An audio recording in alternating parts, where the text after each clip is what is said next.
அனைவருக்கும் வணக்கம். சற்று முன்பு வெளியான முக்கிய அறிவிப்பு. குடும்ப அட்டைதாரர்கள் பயன்பெறும் வகையில் ரேஷன் அட்டை வைத்திருக்கும் அனைவரும் கவனத்தில் கொள்ளக்கூடிய மிக மிக முக்கியமான மகிழ்ச்சியான அறிவிப்பை தமிழக அரசு வெளியிட்டுள்ளது. இதை பற்றி விரிவாக தெரிஞ்சுக்கணும்னா இந்த வீடியோவை கடைசி வரைக்கும் ஸ்கிப் பண்ணாமல் முழுமையாக பாருங்கள். இந்த வீடியோக்குள்ளே போகிறதுக்கு முன்னாடி இந்த வீடியோக்கு ஒரு லைக் பட்டனை ப்ரெஸ் பண்ணிடுங்க. நீங்கள் இது வரைக்கும் என்னோட சேனலை சப்ஸ்கிரைப் பண்ணாமல் இருந்தீங்கன்னா மறக்காமல் சப்ஸ்கிரைப் பண்ணிக்கோங்க. கூடவே அந்த பெல் சிம்லையும் மறக்காமல் கிளிக் பண்ணிக்கோங்க. சரி, வாங்க இப்போ வீடியோக்குள்ளே போகலாம். பெரும் எதிர்பார்ப்புகளுக்கு இடையே மகளிர் உரிமை தொகை திட்டமானது தமிழகத்தில் அமல்படுத்தப்பட்டது. சில நிபந்தனைகளுக்கு உட்பட்டு மகளிர் உரிமை தொகை திட்டமானது செயலுக்கு வந்தது. அரசு ஊழியராக இருக்கக்கூடாது, வருமான வரி செலுத்துவர்களுக்கு உரிமை தொகை கிடையாது போன்ற நிபந்தனைகள் காரணமாக சுமார் 1 கோடி பேர் பயனாளிகளாக அறிவிக்கப்பட்டு முதலமைச்சரான மு.க.ஸ்டாலின் இந்த திட்டத்தை தொடங்கி வைத்தார்.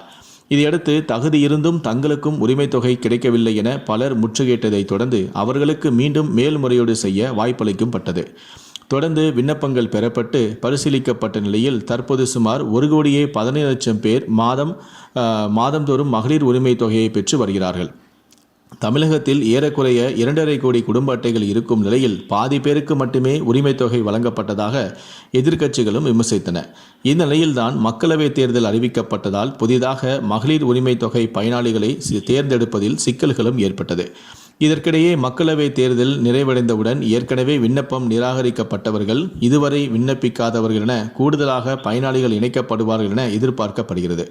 இந்த நிலையில் தற்போது மேலும் சுமார் 2 லட்சம் பயனாளிகள் மகளிர் உரிமை தொகைக்கு விண்ணப்பிக்கலாம் எனவும் அது தொடர்பான அறிவிப்பு விரைவிலேயே வெளிவரும் என கூறுகின்றனர் அதிகாரிகள்.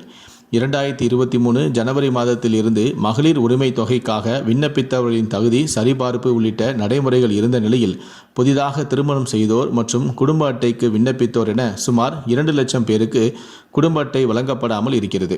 இந்த நிலையில் தேர்தல் தேதியும் அறிவிக்கப்பட்டதால் தற்போது தமிழகத்தில் ஏற்கனவே குடும்ப அட்டைக்காக விண்ணப்பித்தவர்களுக்கு குடும்ப அட்டைகள் வழங்கப்படவும் இல்லை. அதே நேரத்தில் பலருக்கும் குடும்ப அட்டை தயாராக இருப்பதாகவும் குறுஞ்செய்தி வந்திருப்பதாகவும் கூறப்படுகிறது. புதிதாக விண்ணப்பித்தவர்கள் மட்டும் 2 லட்சத்திற்கு மேல் இருக்கும் நிலையில் ஜூன் மாதம் மக்களவைத் தேர்தல் வாக்கு எண்ணிக்கை நடைபெற இருக்கிறது.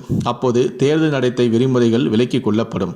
எனவே ஜூன் மாதத்திற்கு பிறகு புதிய குடும்ப அட்டைகள் பயனாளிகளுக்கு வழங்கப்படும் என கூறப்படுகிறது.